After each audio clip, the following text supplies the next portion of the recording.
সবাই? আশা করি সবাই খুব ভালো আছেন। তো চলে এসেছি আর একটা নতুন ব্লগ নিয়ে। শুরুতেই সবাইকে পয়লা বৈশাখের অনেক শুভেচ্ছা অভিনন্দন জানাই।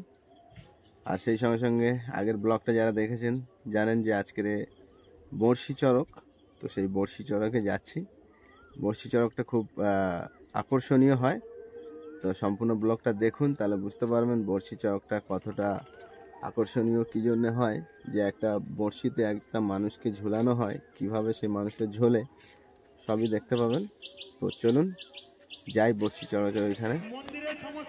কাল যেখানে চড়কের ঝাঁপ হয়েছিল, আজকেই সেখানে বড়শি চড়কের অনুষ্ঠানটা অনুষ্ঠিত হচ্ছে। আরেকটা জিনিস দেখলে আপনারা বুঝতে পারবেন, এই যে বড় খুঁটিটা এখানে লাগানো হয়েছে, এই খুঁটির দুই দিকেই কিন্তু দুজন সন্ন্যাসী থাকবেন, যার একজনের পিঠে বড়শি বিধানও থাকবে। আর এই যে মধ্যখানে এটা গিয়ার মতো সিস্টেম আছে একটা, যেটা দড়ির সাহায্যে দুজন ঘোরাবেন আর দুজন সন্ন্যাসী দুই দিকে ঝুলে থাকবেন, সেটা আপনারা আগে দেখতে পাবেন। তো বড়শি চড়কের শুরু হওয়ার আগে একটু প্রস্তুতি নিতে হয়। ইনি মূলত বড়শিটা বিধিয়ে দেবেন যে সন্ন্যাসী বড়শিতে ঝুলবে ওনার পিঠে। আর উনি এখন মহাদেবের সামনে মহাদেবকে ডাকছেন, কেননা সবই তার হাতে। তো আগে দেখতে থাকুন কিভাবে বড়শি বিধানো হয় আর কিভাবে ঝোলে।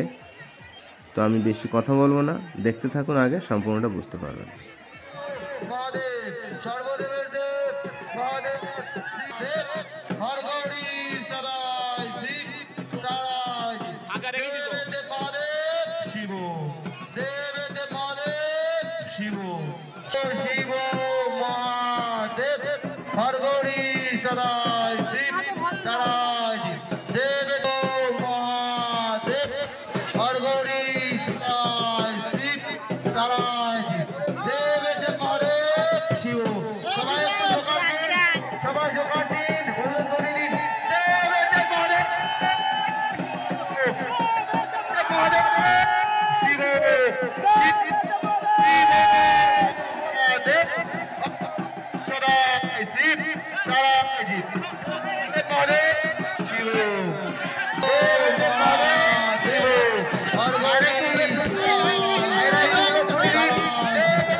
বড়শি পিঠে বিধানো হয়ে গেছে সন্ন্যাসীর।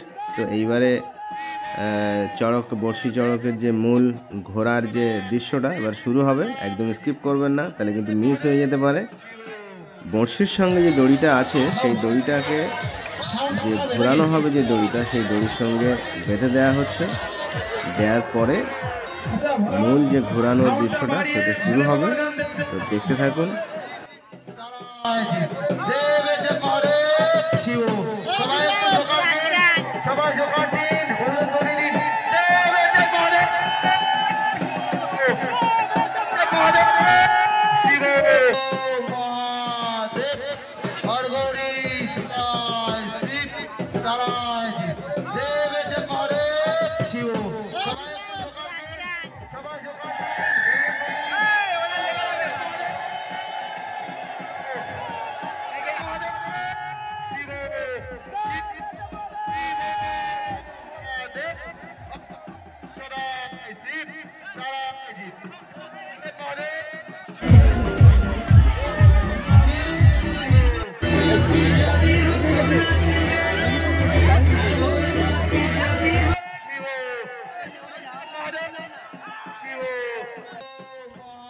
বড়শি চড়কের সন্ন্যাসীরা শুধু একইভাবে ঘোরে না, ওরাও কিন্তু অন্য অন্য দায় মানুষকে মনোরঞ্জন করার জন্য সবগুলো করা উচিত সেগুলোও করে। যেমন ধরুন, এখন যেই সন্ন্যাসী, উনি কিন্তু এই ঘুরন্ত অবস্থায় ঢাক বাজাবেন।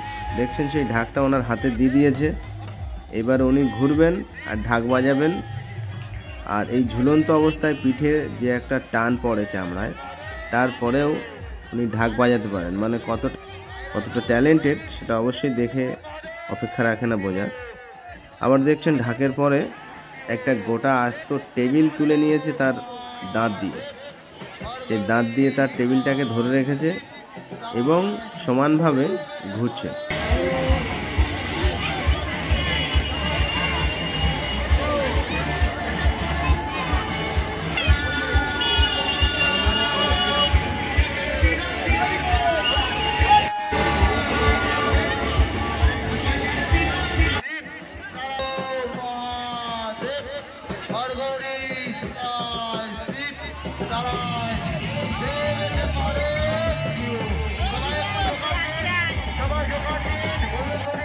তো বর্ষি চড়ক প্রায় শেষের পথে, দেখছেন সন্ন্যাসীকে নামানো হচ্ছে। তো আজকের ভিডিওটা আপনাদের কেমন লাগলো অবশ্যই জানাবেন, কমেন্ট বক্সে গিয়ে কমেন্ট করবেন। আর এরকম গ্রামের ঐতিহ্যবাহী অনুষ্ঠানগুলো আপনাদের কেমন লাগে, এর আগে কে কে দেখেছেন অবশ্যই কমেন্ট করবেন। আমাদের ভিডিওগুলো যদি ভালো লাগে অবশ্যই একটা লাইক করবেন, আর পরবর্তী ভিডিও নোটিফিকেশন পেতে আমাদের চ্যানেলটা সাবস্ক্রাইব করে পাশে থাকা বেল আইকনটি প্রেস করে দেবেন।